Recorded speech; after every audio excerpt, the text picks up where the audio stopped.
ओम शांति। आज की मुरली से हमने पॉइंट उठाया है, अपनी स्वमान की शान में रहो और समय के महत्व को जान एवर रेडी बनो। अर्थात आज बाप दादा चारों ओर के अपने परमात्म प्यार के पात्र स्वमान की सीट पर सेट बच्चों को देख रहे हैं कि सीट पर सेट तो हैं सब बच्चे, लेकिन कोई कोई बच्चे एकाग्र होकर सीट पर सेट है। माना जैसे बाबा ने कहा कि तुम विश्व कल्याणकारी आत्मा हो, तो स्वयं को अनुभव करना है कि मैं विश्व कल्याणकारी आत्मा हूँ। और कोई कोई बच्चे संकल्प में थोड़ा थोड़ा अपसेट हो जाते हैं, अपने आप को एक क्षण तो अनुभव करते हैं कि मैं विश्व कल्याणकारी आत्मा हूँ, और दूसरे क्षण उस अनुभव को भूल जाते हैं, इस संसार के बंधनों में स्वयं को फंसा लेते हैं। तो हमें इस बात पर बहुत अटेंशन रखना है। हम जितना ज़्यादा स्वयं को स्वमान की सीट पर स्थित रखेंगे, उतना ज़्यादा हमारी शक्तियाँ, ये प्रकृति हमारी मदद करेगी। हमें वो सारी चीज़ें स्वयं अनुभव होने लगेंगी कि मैं विश्व कल्याणकारी आत्मा हूँ। हमसे वो सारे कर्म स्वतः होने लगेंगे जो इस संसार के कल्याण की कामना में हितकारी होंगे। तो बस केवल हमें अनुभव करने की आवश्यकता है और एकाग्र रस स्थिति के माध्यम से स्वयं को अनुभव करने की आवश्यकता है। बाप दादा वर्तमान समय के प्रमाण हर बच्चे को एकाग्रता के रूप में, समानधारी स्वरूप में सदा देखना चाहते हैं। सभी बच्चे भी एकाग्रता की स्थिति में होना चाहते हैं। अपने भिन्न भिन्न प्रकार के सामान जानते भी हैं, सोचते भी हैं, लेकिन एकाग्रता को हलचल में ले आती है।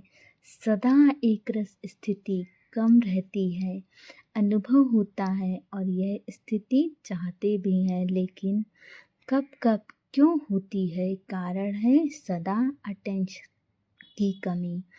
हम अपने स्वमान पर, अपनी बातों पर, अपनी स्थिति पर अटेंशन नहीं रख पाते हैं। हम इस संसार की बातों में फंस जाते हैं। जब हम अपने ऊपर अटेंशन रखेंगे तो हमारी स्थिति एकरस रहेगी।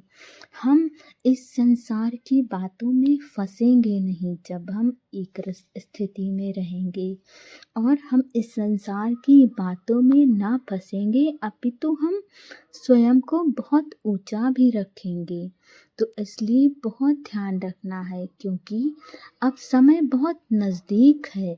हम जितना ज़्यादा स्वयं पर अटेंशन रखेंगे, उतना जल्दी जल्दी प्रकृति अपना रूप दिखाएगी। समय को परिवर्तित करना है, अब हमारा उत्तरदायित्व है। हम जितना ज़्यादा स्वमान की सीट पर स्थित रहेंगे, हमारी शक्तियाँ हमारे अंदर इमर्ज होने लगेंगी।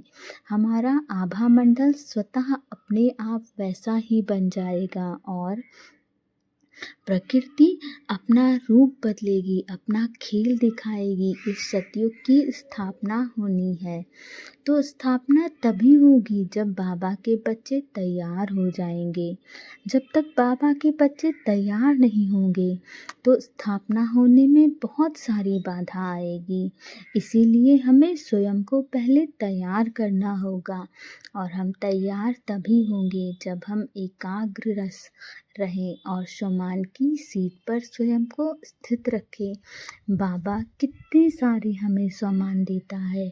कभी कहता है विश्व कल्याणकारी आत्मा भव, कभी कहता है मास्टर सर्वशक्तिमान भव, कभी कहता है सदा खुशी आत्मा भव, कभी कहता है सदा सौभाग्यशाली आत्मा भव। तो इतने ऊंचे ऊंचे सम्मान बाबा हमको देता है, तो हम क्यों एकाग्रता को हलचल में ला करके अपनी स्थिति को खराब कर देते हैं। सदा एक रस स्थिति कम रहती है तो अनुभव भी हमें बहुत कम होता है, और जितना हमारी स्थिति अचल अडोल होगी, उतना हमें अपने स्वमान का भी अनुभव होगा और इस बात का एहसास होगा कि वास्तव में बाबा का स्वमान बहुत शक्तिशाली है। ये जब हमें आवश्यकता होती है तो हमारी मदद भरपूर करता है। इसीलिए बाबा कहते हैं कि स्वमान की सीट पर स्थित रहो, क्योंकि उन्हें सब पता है। ओम शांति।